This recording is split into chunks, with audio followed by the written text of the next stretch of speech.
betul di antara wasiatnya Mbah Mun itu.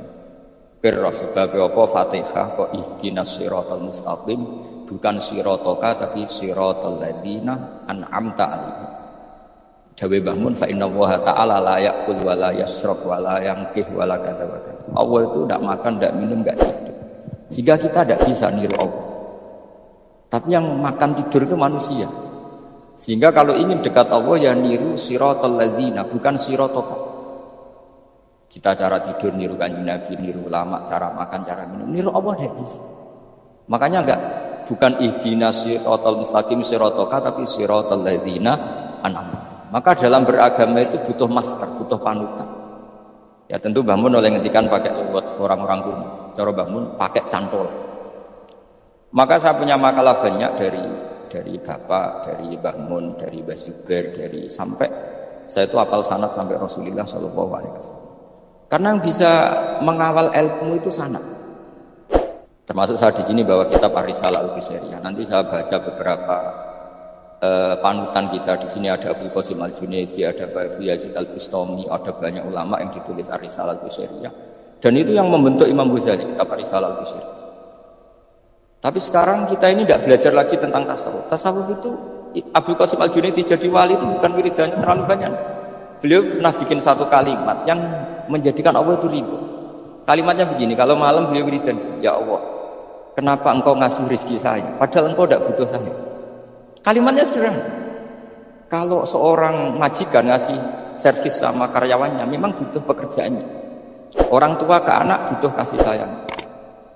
Tapi engkau ini zat yang tidak butuh saya, tidak butuh kita, ngapain ngasih? Jadi punya sisi betapa Allah itu luar biasa. Wong tidak butuh kok ngasih, itu kan luar biasa. Jadi karena mensifati seperti itu Allah itu ridho. Itu luar biasa. Normalnya orang memberi itu kan, apalagi orang memberi kiai itu kacau sekali. 1.000 jaluk swarga. Salam template 1 juta aja jaluk kok. Swarga itu parah lagi. Nanti kalau enggak masuk surga tunda-tunda. Itu ngeri lagi itu 1 juta minta apa? Surga. Sayyidina Ali itu diantara sebabnya beliau dekat Allah itu karena muamalahnya sama Allah itu benar. Di antara muamalah itu yang diriwayatkan di kitab Ar-Risalah Al-Qusairiyah adalah masyhur. Kafani izzan antakuna li rabban wa kafani fakhran an akuna laka abdan. Tiap malam yang beritanya itu, ya Allah, saya sungguh sangat mulia karena engkau yang jadi Tuhan. Coba kalau saya dituhani manusia yang mati atau dituhani siapa yang mati juga. Wa kafani fakhran an akuna laka abdan. Saya ini bangga sekali karena jadi budak, jadi hamba zat yang tidak mati. Jadi pakem-pakem yang menjadi masyrab kalau dalam bahasa tasawuf itu yang menjadikan wali. Sehingga yang dikatakan ibadah itu apa? Ma'rifatullah, mengenali Allah secara benar. Jadi jangan kira wali-wali dulu terus terlalu istiqomah, ada juga. Mereka punya pakem yang menjadikan Allah itu ridho. Saya beri contoh nih, di sini banyak makalah, nanti saya beberapa baca tabar. Banyak riwayat dari orang-orang sufi. Nabi Ibrahim itu pernah ketemu orang Majusi. Beliau terkenal sakhok, terkenal sakhiyah. Ketika ketemu orang Majusi, ya Ibrahim, saya ini sehari saja ngasih makan saya. Kamu kan tukang ngasih makan orang. Terus, ya tapi bisyarti antus lima, kamu harus Islam. Fikihnya Nabi Ibrahim adalah kalau saya menolong dia berarti nolong orang kafir. Setelah orang itu lewat berlalu karena Nabi Ibrahim gak mau hormat, Allah memberi wahyu ke Nabi Ibrahim. Kenapa ya Ibrahim tidak kamu terima 1 hari, kamu kasih makan 1 hari? Ya karena dia majus. Kata Allah, dia umurnya berapa? 60 tahun. Tanyakan, pernah kelaparan kan hanya hari ini? Iya ya. 60 tahun dia kafir tak kasih makan. Minta kamu sehari aja kok gak boleh. Akhirnya Nabi Ibrahim dipanggil orang Majusi, dikejar, dipanggil. Ayo tak kasih makan 1 hari. Kok kamu sekarang jadi baik? Habis ditegur Tuhan. Terus kata, ahakadha yu'amiluni, apa seperti itu Tuhanmu mengu'alamalai saya? Ya na'am. Akhirnya Islam orang Majusi. Jadi itu lagi-lagi ilmu. Jadi yang dikatakan ilmu itu satu teori atau kalimat atau apa saja yang menjadikan kita ini pakem. Meskipun pakem itu kadang sulit diterima orang-orang khusyuk. Orang khusyuk itu ya nyun sewu ada sisi nakalnya, makanya Mbah Mun sering kayak jargon masyhur, zada khusyuan zada jalan, tambah khusyuk tambah bodoh. Bukan bodoh dengan makna salah itu enggak, memang kadang terus anti ilmu. Misalnya gini, ini contoh yang karena saya ini mengkhidmati ilmu, saya beri contoh yang urusan ilmu. Ada orang sujud diinjek orang fasik, kepalanya diinjek orang fasik. Terus si orang yang sujud tadi ini ada di Sahih Muslim, juga ada di Ihya. Wallahi la yaghfirullahu laka, pakai sumpah, wallahi la yaghfirullahu laka. Allah langsung mewahyukan ke Nabi fi hadzal zaman, fi tilka zaman atau fi dzalika zaman. Man dzalladzi yata'alla alayya alla aghfira li fulan qad ghafartu lahu wa ahbattu amala. Katakan ke orang itu, siapa yang mencatut nama saya yang hanya berstatus tidak memaafkan. Itu enggak fair. Saya ini Tuhan kok bisa yaghfir, bisa yu'adzib. Kok sifat saya tinggal satu yu'adzib itu gimana? Dicatut separuh itu Allah tidak terima. Tapi kalau kita baca Quran, saya ini sama orang fasik ya benci. Saya ini orang soleh, setidaknya pura-pura soleh lah. Karena di depan para kiai. Tapi mau tidak mau, ketika Allah mensifati dirinya tentang orang munafik gimana? Wa yu'adzibal munafiqina in sya'a au jatuh. Ini cocok, tidak cocok. Potensi memberi tobat itu ada. Meskipun sama kalau orang munafik, tapi ya tetap bacanya wa yu'adzibal munafiqina ya in sya'a au jatuh.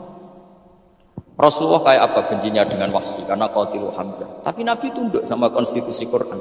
Laisa laka minal amri syai'un aw yatuba alaihim aw yu'adzibah. Akhirnya Allah malah memberi tobat sama qatilu Hamzah yaitu Wahsy. Ini pentingnya baca lagi. Kalau kita tidak baca, hanya khusyuk saja, tidak baca, pasti sama orang yang menginjak orang sujud tadi, yang nginjek pasti salah, nggak dimaafkan. Bongso pasti. Pertanyaannya adalah, betulkah Allah punya sifat satu, yaitu yu'adzib?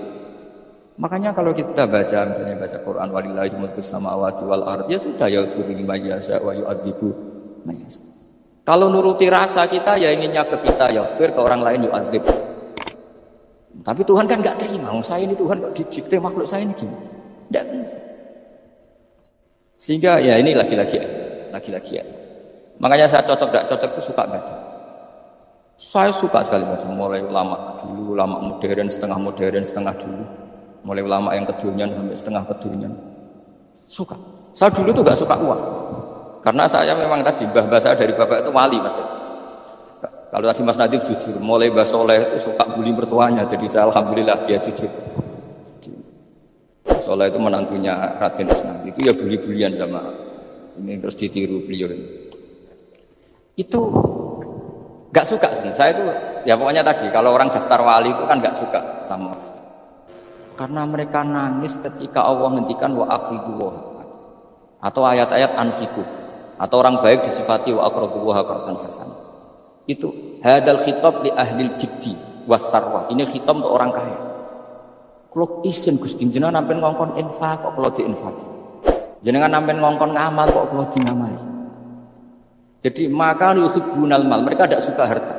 Walakin liyana luladzatal khitab bil infak, dan itu harus kaya dulu untuk bisa infak. Jadi itu uniknya. Akhirnya saya Imam Sa'roni penting juga kaya. Jadi wali untuk suka harta itu nunggu diperintahkan Allah. Alhamdulillah kita tidak, sudah wali dulu karena sudah senang harta balik. Jadi kayaknya keren kita dibanding wali-wali. Karena wali itu tahu pentingnya harta setelah jadi wali. Kita alhamdulillah mulai kecil sudah tahu pentingnya harta. Kayaknya kita lebih wali. Imam Syafi'i itu dulu gak suka sama orang kaya. Saya berkali-kali cerita. Karena dia dididik Sufyan As-Tsauri, Sufyan bin Uyainah. Tapi ketika ketemu Imam Malik itu kaya raya. Meskipun dia hidupnya sederhana, tapi kaya raya. Pas beliau mau, Imam Syafi'i dia agak-agak sopan kalau sekarang tanya, setelah jenengan ilmu yang saya harus ambil siapa? Kata Imam Malik, yang salim saya itu sudah meninggal Abu Hanifah, tapi muridnya masih, namanya Muhammad bin Hasan Asy-Syaibani. Kamu datang ke sana. Semalam itu Imam Malik dikasih uang 500 dinar. Padahal 1 dinar itu 4,25 gram. Bisa dihitung berapa ratus juta. Terus separuhnya dikasihkan Imam Syafi'i. Nah, Kasangoni. Pagi-pagi diajak ke Baki. Dulu Baki itu ada kafilah rental unta. Mana kafilah yang mau ke Irak? Kita. Ya sudah ini antar. Tak bayari. Diantar Imam Syafi'i. Diantar ke Imam Muhammad bin Hasan Asy-Syaibani di Irak. Itu ketemu Muhammad bin Hasan Asy-Syaibani pertama itu apa? Beliau itu kalau ngitung uang di meja. Emas-emasnya di meja, uangnya dolar semuanya di meja. Tambah kaget, ini saya sama Imam Malik ingkar, ini malah lebih parah lagi. Kata Muhammad bin Hasan Asy-Syaibani, atak jabu min hadza. Kamu kagum dengan ini, merasa aneh? Iya. Ya sudah, ini tak kasihkan orang fasik. Jadi gue demenan, gue judi. Jangan, jenengan saja. Kalau jenengan kan orang soleh dipakai kebaikan. Berarti orang soleh boleh kaya. Angsal-angsal. Semenjak itu Imam Syafi'i kebablasan. Sampai fatwa kiai fikir itu haram. Kiai bisa bikin rumah bagus, bikin rumah jelek, haram. Puasa al-Islam ya Allah wala ya. Nah lagi-lagi kebetulan kita sebelum ngaji Imam Syafi'i sudah seperti itu. Jadi ini justifikasi. Lagi-lagi itu ilmu. Seorang lagi-lagi itu ilmu. Akhirnya saya baca kitabnya Imam Syaroni namanya Al-Minanul Kubro. Itu beliau cerita wa mimma manallahu alaihi. Kesannya kayak orang sombong. Tapi sebetulnya yang sopan itu yang sombong karena Imam Syaroni kan bilang, kamu harus memaklumatkan diri kalau antum minal ulama il amili. Kamu termasuk ulama yang amili. Terus ditanya sama orang-orang, bagaimana kalau nyatanya enggak? Kamu tadi subuh sholat, iya saya sholat. Kamu tadi zuhur sholat, iya saya sholat. Kenapa ketika kamu maksiat ingat terus, ketika kamu taat tidak ingat? Berarti kamu anggap Allah itu menyesatkan kamu tok, tidak pernah ngasih hidayah sama kamu. Pas delok rondo ning dalan kok maksiat, bar salat atau syukur, bar zuhur atau syukur berasa. Berarti kan nyifati Allah, hari ini Allah ngasih saya maksiat. Sementara lupa kalau Allah ngasih sholat zuhur, sholat asar, sholat maghrib, sholat. Oh sudah di situ Al-Minanul Kubro, orang itu soleh semua. Nah saya itu termasuk orang yang didikte oleh kitab, terbentuk oleh kitab Al-Minanul Kubro. Jadi di situ hidup itu enak semua. Makanya saya tuh masih ingat dialeknya dua orang alim. Nggak perlu saya sebut, ini agak sensitif karena ceritanya itu ada anaknya kiai mau nyala. Karena dia anaknya kiai tanya, Mbah dalilnya nopo nanti yang kepingin jadi jabatan, mencari jabatan besar. Kalau yang jawab tak sebut nggak apa-apa namanya. Jawabnya Mbah Mun oleh gak apa-apa. Nabi Yusuf juga ada jabatan. Terus beliau baca qalat anni ala khuzainil ardi ini khafifun alim. Nabi Yusuf juga ada jabatan ya. Di debat sama orang alim. Itu Nabi Yusuf syariatnya itu mansukhah bi syariati Rasulullah Muhammad sallallahu alaihi wasallam. Setelah tamunya pulang, Mbah Mun dibantah dari Mbah Mun ini kan. Anut kiai wae oleh pemene anut nabi. Sama ingat kalimatnya. Anut kiai wae oleh pemene anut. Artinya Nabi Yusuf kan minta jabatan ij'alni ala khuzainil. Jadi akhirnya semenjak itu fikih-fikih ilmu lagi saya ulang lagi. Akhirnya saya cari, termasuk saya disuruh bangun. Saya golekno dalile nak wong soleh oleh jabatan. Hatinku, wong dalil kok diorder saya sempat. Ternyata saya cari-cari ya tadi am yahsudunan nasa alama atahum wa min fadlih. Faqad ataina ala Ibrahim alkitab wal hikmata wa atainahum mulkan azim. Keluarga Nabi Ibrahim di antara sifat yang disebutkan Allah adalah dikasih mulkan azim. Sebab itu akhirnya kiai Indonesia itu mazhabnya Safiyah semua. Politik ya kerso, jabat ya kerso, proposal ya kerso. Saya ini, maksud saya ini yang menyelamatkan ilmu. Kalau orang khusyuk pasti gedeng. Kiai kok kirim proposal, kiai kok para pejabat. Tapi orang ilmu setuju. Nah saya nggak tahu setujunya itu bawaan ilmu apa bawaan nafsu. Tadi itu yang mulai saya nggak tahu. Nah kalau saya kan bawaan ilmu, saya baca. Itu bedanya saya dengan Mas Nadif, jadi bawaan baca. Karena kemarin saya dibully habis-habisan di Kudus. Saya tidak punya kesempatan bicara di menantunya Neng Mu'ahid. Wah ini kurang ajar betul orang ini kata saya. Tapi saya nyari sisi positifnya. Kalau saya dibully kan saya madlum. Orang madlum gampang jadi wali. Yang dia bully berarti zalim ya sudah berarti wali saya. Nah supaya dia juga wali sekarang tak bully supaya impas gitu. Jadi ini nolong beliau. Jadi saya 22 hari itu kalau habis subuh ke rumah sakit, tapi kalau asar pulang aja, ya begitu terus. Karena mbah-mbah saya itu sukanya ilmu, masya Allah. Karena ilmu itu penting. Apapun pakemnya para wali itu kalau diingatkan secara ilmu itu terus kayak runtuh. Saya berkali-kali mencontohkan, dan itu valid, data itu valid. Sufyan bin Uyainah itu orangnya khusyuknya, masya Allah. Gurunya Imam Syafi'i, gurunya Imam Malik. Itu beliau menceritakan dalam kitab Hilyatul Auliya. Nabi Isa itu senengannya itu ceria sekali. Nabi Yahya itu senengannya bersemut, abusan, suka kayak takut akhirat, takut penyakit. Tapi bukan takut corona, enggak ya jelas. Saya akhir-akhir ini fatwa, sekarang jangan baca Uwais Al-Qarani, tapi Al-Qarni. Meskipun saya tahu ada yang baca Qarani di kitab-kitab, ada yang baca Qarni. Tapi sekarang wajib dibaca Al-Qarni sementara. Sekali dibaca Al-Qarani itu nisbatun ila. Iya, jadi makanya ini untuk sementara dibaca, ngikuti yang baca Uwais Al-Qarni. Meskipun di sarah-sarah apa bi fathir ra wakila bi sukun, ya sudahlah sekarang harus ijma dulu Al-Qarni ya, karena kalau Al-Qarani itu akhirnya Nabi Isa ditegur sama Nabi Yahya. Mali aroka dohikan ka'annaka ta'manu min makrillah. Saya melihat kamu kok suka tertawa, seakan-akan kamu merasa aman tidak kena azabnya Allah. Nabi Isa akhirnya balas tanya, Mali aroka abisan ka'annaka tai'asu min rahmatillah taknatu min rahmatillah. Kowe mbesengko to kowe dunya ora rahmat, anane corona tok. Padahal ya ono mangan, ono guyon, ono nikmat. Dan itu figur besar, akhirnya kita tahu. Dan saya sering cerita juga, setiap dakwah itu Nabi Isa nyari syirorun nas, Nabi Yahya cari khiyarun nas. Tentu alasan Nabi Yahya gampang, berteman orang baik itu baik, nyaman, terus akibatnya juga baik. Nabi Yahya enggak. Limada tanzilu ala syirorin nas. Kenapa kamu singgahnya ke orang-orang yang buruk? Ana tabibun udawil mardu. Saya ini dokter, tentu menyembuhkan yang sakit. Akhirnya terus di Indonesia banyak kiai yang kancanan orang fasik yang banyak. Tapi ya tentu yang benar itu yang mensolehkan yang fasik. Yang mesti salah yang menjadi fasik karena kepularan yang.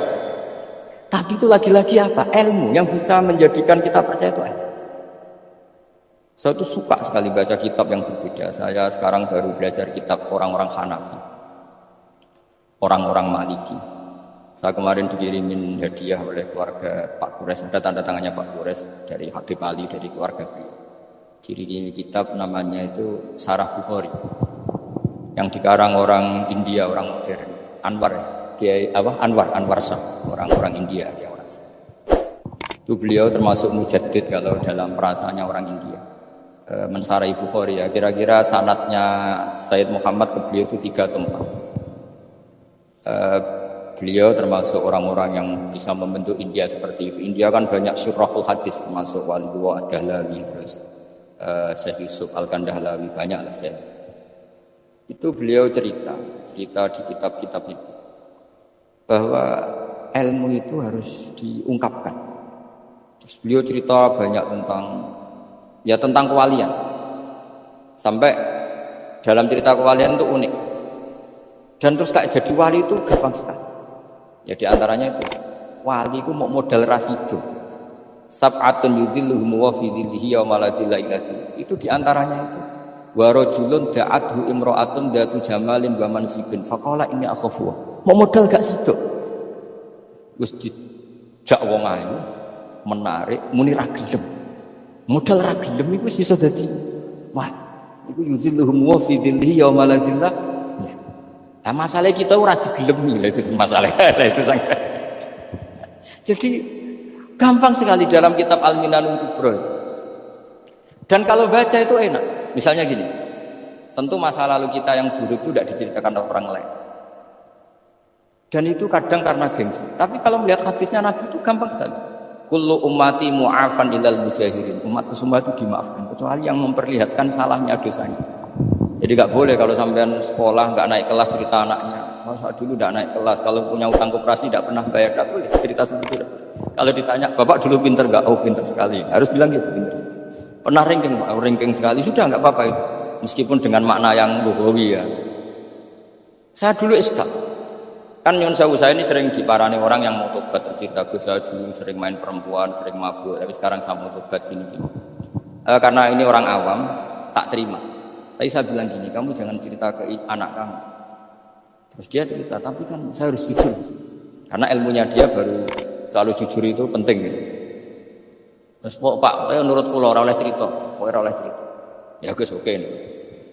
Setelah itu saya nyari saran, termasuk kitab itu.